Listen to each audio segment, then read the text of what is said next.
আসসালামু আলাইকুম এভরিওয়ান, আশা করছি আপনারা সকলেই ভালো আছেন। তো সকলকে জানাই অগ্রিম পবিত্র ঈদ উল আজহার শুভেচ্ছা, ঈদ মোবারক।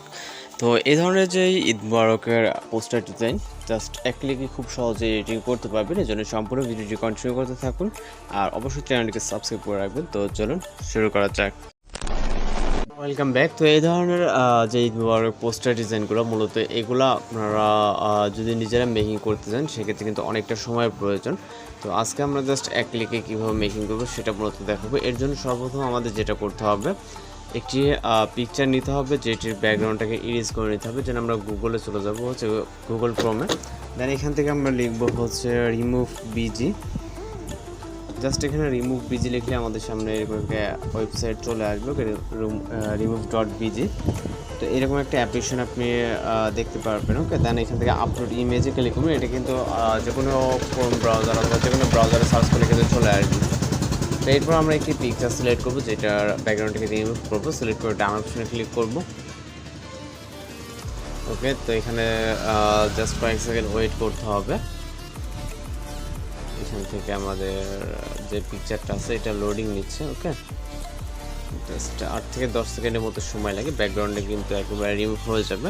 এরপর হচ্ছে আমরা এখান থেকে ডাউনলোডে ক্লিক করবো, আমাদের পিকচারটি ডাউনলোড হয়ে যাবে। তো এখন আমরা আমাদের ফোন থেকে চলে যাবো হচ্ছে পিক্সেল ল্যাব নামে অ্যাপ্লিকেশনটি। এটা প্লে স্টোরে অ্যাভেলেবেল আছে, ফ্রি ভার্সনটা আপনার যথেষ্ট, এখানে কোনো প্রয়োজন নেই। ওকে, তো আমরা পিক্সেল ল্যাব অ্যাপ্লিকেশনটিকে ওপেন করবো। এটা প্লে স্টোরে কিন্তু অ্যাভেলেবেল। তো এখানে মূলত আমাদের একটি পিএলপি ফাইলে ইনপুট করতে হবে যেটা ভিডিও ডেসক্রিপশনে দেওয়া থাকবে। ওইখান থেকে আপনি একটি পিএলপি ফাইল ডাউনলোড দিবেন।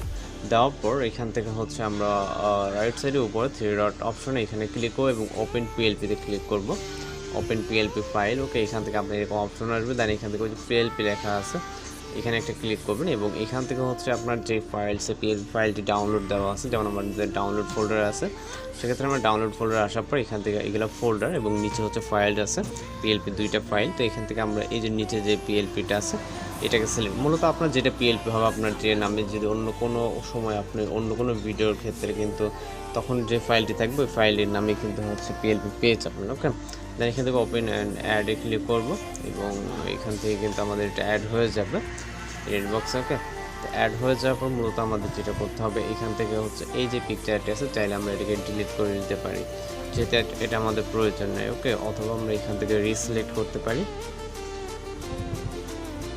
এরপর হচ্ছে আমরা ইউনিটতে যে পিকচারটি আছে এটাকে সিলেক্ট করব। সিলেক্ট করার পর টিক মার্কে ক্লিক করব। তো এইটা আমাদের এখানে অ্যাড হয়ে যাবে।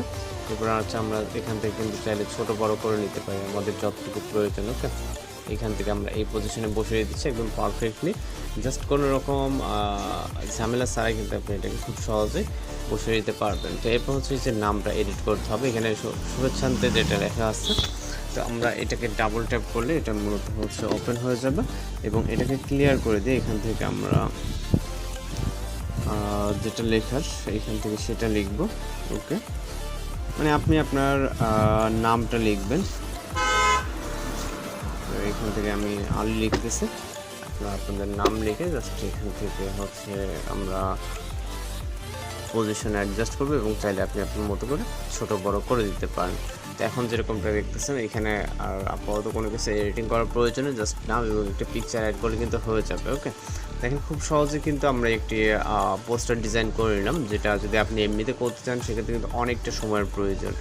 ওকে, তো এখান থেকে আমরা জাস্ট এই 2টা কাজ করে কিন্তু আমাদের একটি ফটোস কমপ্লিট হয়ে গেল। তো ফটোটিকে জাস্ট সেভ করার জন্য সেভ অপশনে ক্লিক করে সেভ এস ইমেজ এবং এখান থেকে সেভ টু গ্যালারিতে ক্লিক করলে কিন্তু খুব সহজে আমাদের একটি পিকচার গ্যালারিতে সেভ হয়ে যাবে। যদি আমরা আমাদের গ্যালারিতে যাই, এখানে ফাইল ম্যানেজারে চলে যাব। ওকে, এখান থেকে আমরা আমাদের ফোন থেকে ফাইল ম্যানেজার অ্যাপটি ওপেন করব এবং এখান থেকে কিন্তু আমরা আমাদের পিকচারটি দেখতে পারবো। তো এইভাবে মূলত আপনি আপনার এই ধরনের পিকচারগুলো খুব সহজেই এডিটিং করে নিতে পারবেন। এছাড়া যদি কোথাও বুঝতে সমস্যা হয় সেক্ষেত্রে অবশ্যই কমেন্ট বক্সে জানাতে পারেন। আজকের এডিটিং টিউটোরিয়াল এই পর্যন্ত, দেখা হচ্ছে নতুন কোনো ভিডিওর সাথে। সবাই ভালো থাকবেন, সুস্থ থাকবেন।